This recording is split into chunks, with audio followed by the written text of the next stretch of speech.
Everyone, welcome to our channel education hotspot. So class 12 political science के हम लोग जो एडिट मटेरियल्स और एडिट टॉपिक्स को कवर कर रहे थे, उसमें मैंने आप लोगों के साथ आईएलओ की एक वीडियो शेयर कर दी थी। नीति आयोग की वीडियो मैंने टेलीग्राम पे आप लोगों के साथ शेयर कर दी थी, जो पहले से चैनल पे ऑलरेडी अवेलेबल थी। अभी मैंने आप लोगों के साथ एनडीसी शेयर करा था, नेशनल डेवलपमेंट काउंसिल के बारे में हम लोगों ने बात की थी। नाउ द नेक्स्ट ऑर्गेनाइजेशन जिसके बारे में हम लोग बात करेंगे, दैट इज यूनेस्को। ये कुछ टॉपिक है जो एडेड है, अगर आप लोगों को पता है, पढ़ रखा है, that is well and good, आप रिवाइज कर सकते हैं। नहीं पढ़े हैं तो it is the high time कि अब आप इस टॉपिक को पढ़ लें, अब इसको इग्नोर मत कीजिए। So this is UNESCO, United Nation Educational Scientific and Cultural Organization. ठीक है, इसमें हम लोग क्या बात करेंगे, यूनेस्को के नाम से आपको देखो काफी कुछ समझ में आ रहा है। पहली बात, इंटरनेशनल ऑर्गेनाइजेशन है, नाम के साथ यूएन है तो यूनाइटेड नेशन की एक एजेंसी है। ये किस किस का अगर मैं पूछूं एस्पेक्ट पे काम कर रही है, ये एजुकेशन पे बात कर रही है, साइंटिफिक डेवलपमेंट पे बात कर रही है। साइंटिफिक मतलब होता है रिसर्च, डेवलपमेंट, इन सब चीजों पे काम करना। एंड कल्चरल ऑर्गेनाइजेशन, तो ओवरऑल इंटरनेशनल बेसिस पे ये इन सब चीजों पे काम करके चलेगी। इसके बारे में कुछ चीजें देख लेते हैं। So it is a specialised agency of UN, full form पता चल गई, United Nation Educational Scientific and Cultural Organization. UN की एक स्पेशलाइज एजेंसी है जो कि वर्ल्ड लेवल पे पीस और सिक्योरिटी प्रमोट करने की बात करती है।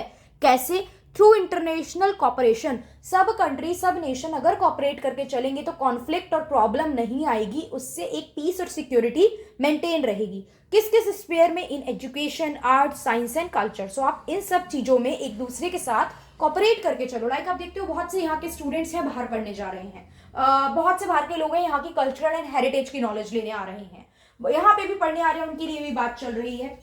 मतलब अलग अलग कोर्सेज हैं। गिरमिटियाज जो थे, जो हमारे बहुत पुराने लोग बाहर जाके सेटल हो गए थे, काम के लिए गए थे ड्यूरिंग द कॉलोनियल रूल, वहीं सेटल हो गए हैं कुछ कंट्रीज में, तो वो गिरमिटियाज बोले जाते हैं। ठीक है, प्लस जो हमारे डायस्पोरा, मतलब अलग अलग जगह पे इंडिया के जो लोग रह रहे हैं, दैट इज इंडियन डायस्पोरा, उनके लिए भी स्पेशल एजुकेशनल प्रोग्राम इंडिया के बारे में, ताकि वो अच्छे से जान पाए। ये सब प्रोग्राम गवर्नमेंट स्पॉन्सर करके चल रही है। So this is for what? This is for world peace, better cooperation रहे, ये सब चीजों के लिए ये काम करके चले जाते हैं। फैक्चुअल इंफॉर्मेशन क्वेश्चन बन सकता है, याद होगा तभी सही होगा, नहीं होगा तो कोई तुक्का काम नहीं आएगा। इसका हेडक्वार्टर कहाँ है? पेरिस, फ्रांस में। अब देखो इतनी सारी अलग अलग जो ऑर्गेनाइजेशन है ना, वो मैचिंग में भी दे सकता है आपको। इट इज नॉट नेसेसरी कि वो इतना सिंपल क्वेश्चन पूछे कि इसका हेडक्वार्टर कहाँ है, मैच करो। नहीं, वो मैचिंग दे देगा, 4-5 चीजें दे देगा और बोलेगा मैच करो। या तो सबके हेडक्वार्टर दे सकता है, या यूनेस्को का हेडक्वार्टर दे दिया कि इसका हेडक्वार्टर यहाँ पे है, और बाकी किसी के बारे में और डिटेल दे दी। लाइक बात कर दी एनडीसी के बारे में, तो चेयरमैन जो होते हैं वो प्राइम मिनिस्टर होते हैं, तो एनडीसी के सामने आपको उसको मैच करना होगा। जो आपका यूनेस्को आएगा उसमें आपको फ्रांस को या पेरिस जो भी लिखा होगा उसको मैच करना होगा। इस तरीके से भी क्वेश्चन आ सकते हैं। ये कब फाउंड की गई थी? This is founded on 16 November 1945। 193 member states हैं और 11 इसके क्या है? एसोसिएट मेंबर हैं। Successor to the League of Nation International committee on intellectual Cooperation. अजीब सा लगा ये पढ़ने में। सक्सेसर क्या होता है? इसके बाद इसको आगे यूनेस्को को लाया गया। किसके बाद? लीग ऑफ नेशन की एक कमिटी थी, International committee on intellectual Cooperation. Intellectual is थोड़ा इंटेलेक्चुअल लेवल पे जो काम कर रही थी। अब लीग ऑफ नेशन क्या था? देखो ये लीग ऑफ नेशन जो एक ग्रुप था ना, ये 1920 आफ्टर फर्स्ट वर्ल्ड वॉर इसको बनाया गया। फर्स्ट वर्ल्ड वॉर बनाया गया कि भैया शांति बना के रखो, फर्स्ट वर्ल्ड वॉर जैसी कोई सिचुएशन ना आए, आपस में थोड़ा सा कॉपरेट करके चलो। ये सब चीजें हैं, जो वॉर है ये क्रिएट नहीं, मतलब इस तरीके की सिचुएशन नहीं आनी चाहिए। स्टिल हमने देखा सेकेंड वर्ल्ड वॉर हमें देखने को मिली। ठीक है, सेकेंड वर्ल्ड वॉर हमें देखने को मिली, तो मतलब लीग ऑफ नेशन जो काम करने के लिए आई थी उसने प्रॉपर वो काम नहीं कर, मतलब वो अपने फंक्शन में सक्सेसफुल नहीं रही। दैट्स वाई फिर जाके बाद में लेटर ऑन आपने देखा 1940s वाले एरा में हमको देखने को मिली United Nation. United Nation form की गई थी, सेम एजेंडा के साथ फॉर्म की गई थी, ज्यादा लोग, ज्यादा मेंबर कंट्रीज इन्वॉल्व थी, बिकॉज सेकेंड वर्ल्ड वॉर के बाद बहुत नेगेटिव चीजें देखने को मिली, बहुत तरीके से। सिर्फ जो लड़ रहे थे उनको ही नहीं, जो आपस में डायरेक्ट लड़ रहे थे उनके एलीज और वो जो उन्हें सपोर्ट कर रहे थे या जो भी आपस में अगेंस्ट थे, उनके अलावा भी पूरे वर्ल्ड को इस चीज का बहुत नेगेटिव इंपैक्ट देखने को मिला था। दैट्स वाई ये देखे चला गया कि भाई प्रॉब्लम इस तरीके की नहीं होनी चाहिए, थर्ड सिचुएशन नहीं आनी चाहिए। तभी आपने देखा कितने लंबे समय तक यूएसए और यूएसएसआर की कोल्ड वॉर ही चलती रही। उन्होंने इग्नोर करा कि प्रॉपर कोई सिचुएशन इस तरीके की वॉर ना छिड़े, बिकॉज वो थर्ड वर्ल्ड वॉर जो है, अगर इस तरीके का कुछ लड़ाई छिड़ जाती है वो थोड़ा सा प्रॉब्लमैटिक हो जाएगा। तो लीग ऑफ नेशन का ही एक अलग डिपार्टमेंट था 1920 में, जो लीग ऑफ नेशन बनाया गया आफ्टर फर्स्ट वर्ल्ड वॉर। उसका एक इंटेलेक्चुअल कॉपरेशन था जो ये काम करता था पहले, लेकिन बाद में उसको ही किसने आगे लीड करा? जब यूनाइटेड नेशन बना तो यूनेस्को ने। क्लियर? तो यूनेस्को से पहले कौन काम करता था, यूनेस्को का प्रेडिसेसर कौन था, that is international committee on intellectual cooperation. इसी तरीके से ना गैट और WTO पे भी क्वेश्चन बन सकता है। गैट की बात करें तो गैट का सक्सेसर कौन था, 1945 में वर्ल्ड ट्रेड ऑर्गेनाइजेशन 1995 में वर्ल्ड ट्रेड ऑर्गेनाइजेशन बना दी गई थी। तो गैट का सक्सेसर हो गया WTO और WTO का प्रेडिसेसर कौन हो गया, गैट। क्लियर?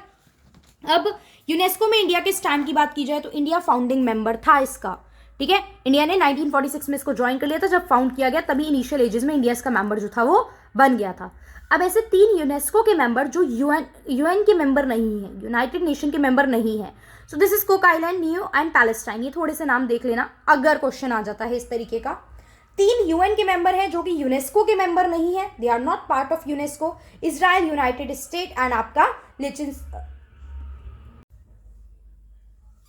3 मेंबर जो यूएन के मेंबर है और यूनेस्को के मेंबर नहीं है वो कौन कौन से हो गए, इजराइल हो गई, यूनाइटेड स्टेट हो गया और हमारा लिटेंस्टीन हो गया।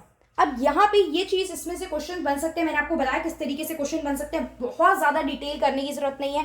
फंक्शन आपको नाम से क्लियर हो गए तो इट इज नॉट नेसेसरी मैं अलग से 5-7 फंक्शन लिख के दूं, बिकॉज सब्जेक्टिव पेपर नहीं है, ठीक है। एजुकेशन लेवल पे चीजों को प्रमोट करना, पीस। अब आप पीस एंड सिक्योरिटी ना चाह के भी गेस नहीं कर पाएंगे, आप बोलोगे एजुकेशन वगैरह से पीस सिक्योरिटी की क्या बात है, लेकिन नहीं, यस यूनेस्को का भी एम था, वो किस पे था, पीस एंड सिक्योरिटी पे था। बट पीस एंड सिक्योरिटी ये किसके थ्रू, आपस में इंटरनेशनल कॉपरेशन। कॉपरेशन किनके फील्ड में, education, art, science and culture. तो अगर लिखा है the main aim of UNESCO is to maintain peace and security, तो आंसर सही होगा, गलत मत करना कि यूनेस्को तो एजुकेशन की बात करता है, साइंटिफिक की बात करता है, इसमें पीस एंड सिक्योरिटी कहां से आ गई, तो वो चीज नहीं रखनी है। यस, अल्टीमेट एम इसका भी क्या था, इसका भी अल्टीमेट एम था पीस एंड सिक्योरिटी मेंटेन करना। So keep that in mind. हमने एनडीसी कवर कर लिया, यूनेस्को कवर कर लिया। नेक्स्ट वीडियो में वील कवर यूनिसेफ, हम लोग यूनिसेफ के बारे में बातें करेंगे और इसी तरीके से और टॉपिक जो है वो आपके हम लोग एग्जाम से पहले कवर करेंगे। किसी टॉपिक में आपको कुछ डाउट है पॉल साइंस के, आपको लग रहा है ये टॉपिक समझ नहीं आ रहा है, ये समझाने की जरूरत है, तो you guys can mention it in the comment box, उसको हम लोग कवर करने की कोशिश करेंगे। So that's all for this video, thank you for watching.